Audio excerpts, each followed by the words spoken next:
लोकतांत्रिक व्यवस्था को लागू करवाने के लिए आज हम सब यहाँ इकट्ठे हुए। आज के धरने का नेतृत्व कर रहे हमारे नेता राजा इकबाल जी, मास्टर जी, कमल शेरावत जी, शिखा राय जी, रोहतक जी, लीमा भगत जी और सभी मेरे वरिष्ठ साथी, मेरे पार्षद और मैं 25 की संख्या में जो है हमारे मीडिया के बंधु साथियों, ये जो लड़ाई है ये 1 साल से लड़ रहे हैं और आज पूरे 1 साल बाद जब हम निर्वाचित हुए थे और जनता ने हमें उत्साहित किया कि जनता की आवाज को हम निगम के अंदर लेकर आओ, जनता की आवाज जनता के काम करवाओ। लेकिन पिछले 1 साल से हम संघर्ष ये कर रहे हैं कि जनता की आवाज जो हमारे तरफ से पहुंचती है अपने वार्ड में, लेकिन हम कैसे जो है मेयर के पास, कमेटियों के पास, निगम के अंदर उठाए और जनता को राहत दे। साथियों, कल हमारे आने के बाद कल दूसरा बजट सेशन कल शुरू हो रहा है और परंपरा रही है कि बजट का जो पहला जो कमिश्नर है वो बजट को पेश करता है स्टैंडिंग कमेटी में। स्टैंडिंग कमेटी में 18 सदस्य है, वो सारे सदस्य बजट पर चर्चा करते हैं और प्रत्येक सदस्य बजट के अंदर जो अपनी पार्टी के हिसाब से, अपने वार्ड के हिसाब से उसे ठीक लगता है उसको वो स्टैंडिंग कमेटी के अंदर पेश करता है। मतलब 18 के 18 सदस्य बजट पे चर्चा करके लिखित में अपने विचार देते हैं और फिर उन विचारों को कंपाइल करके जो स्टैंडिंग कमेटी का चेयरमैन है वो बजट को पेश करता है, फिर कमिश्नर पेश करता है, फाइनली नेता सदन उस बजट को पास करता है। तो एक बहुत लंबी प्रक्रिया 3 महीने यह चलती है। लेकिन अब के इस सबको इन्होंने काट छाट कर दी। जो लोकतांत्रिक व्यवस्था से चुनकर आए हुए हम सभी प्रतिनिधि यहाँ बैठे हुए, हमारी आवाज को बिल्कुल दबा दिया गया है। अब हम कहाँ अपनी आवाज रखेंगे बजट के बारे में? पिछली बार भी हमें ध्यान है, हमारे कुछ सदस्यों को बोलने का मौका दिया था जिसमें हमने आवारा पशुओं के लिए ज्यादा धन की व्यवस्था, हमने जो हमारे अस्थायी कर्मचारी उन्हें पक्का करने के लिए धन की व्यवस्था, जनता के विकास के लिए धन की व्यवस्था, इन सारे प्रश्नों को उठाया था।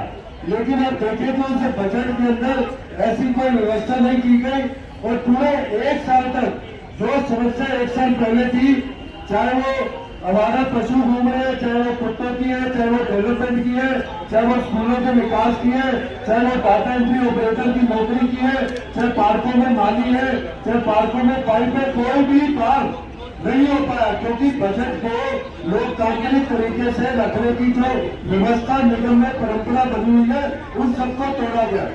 और इस साल भी हम देख रहे हैं कि हमारी आंखों के सामने इस टूटी परंपरा को ये दोबारा बना रहे, तो ये बर्दाश्त के बाहर है।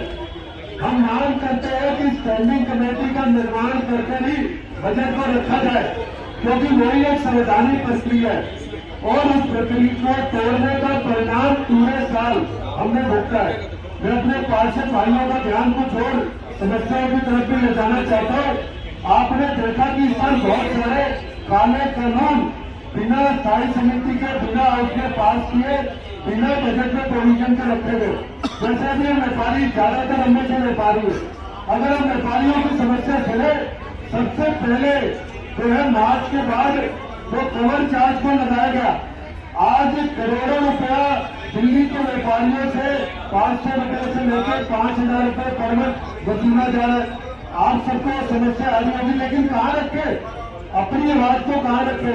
सदन में रख नहीं सकते क्योंकि वहाँ बोलने नहीं दिया जाता है, वहाँ हमारे साथ बदतमीजी की जाती है, महिलाओं के साथ दुर्व्यवहार किया जाता है।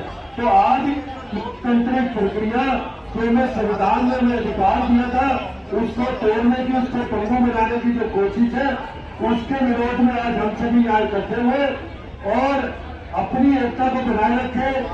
सरदार इकबाल सिंह जी के साथ हम खड़े, हमारी सबकी आवाज में बुलंद करते रहे और लगातार ये धरने प्रदर्शन होना चाहिए। अभी जो पीछे से इस निगम को चलाने वाला केजरीवाल और अभी बहन जी ने दुर्गेश पाठक का नाम भी लिया, ये ऐसे लोग हैं जिनको निगम से कोई लेना, उनका मकसद सिर्फ अपनी सत्ता भ्रष्टाचार करके पैसे कमाना है। तो हम इसका विरोध करते आज हम देखते हैं कि मेयर और नेता सदन दोनों सिर्फ कठपुतली की तरह निगम को चला रहे हैं। तो आज जरूरत है बहुत सारे जो काले कानून ला दिए गए जिसमें कवर चार्ज है। अभी मेरे पास कल ही पता लगा, आप सब भी ध्यान दें कि जितने नर्सिंग होम है, जितने टेस्टिंग सेंटर है, उनको भी लाखों के नोटिस दिए जा रहे हैं ट्रेड लाइसेंस के, और पिछले कई वर्षों के आप। और ये भी ध्यान दें कि जो बड़े साइन बोर्ड लगे उनके भी लाखों के नोटिस आ रहे हैं। तो ये सारी आवाज उठाने के लिए, अपने अधिकार को मांगने के लिए, लोकतांत्रिक व्यवस्था को रखने के लिए, काले कानून काले टैक्स लगाने के लिए जो केजरीवाल सरकार जिम्मेदार है, इसके खिलाफ आज हम धरने को बैठे। बहुत बहुत धन्यवाद।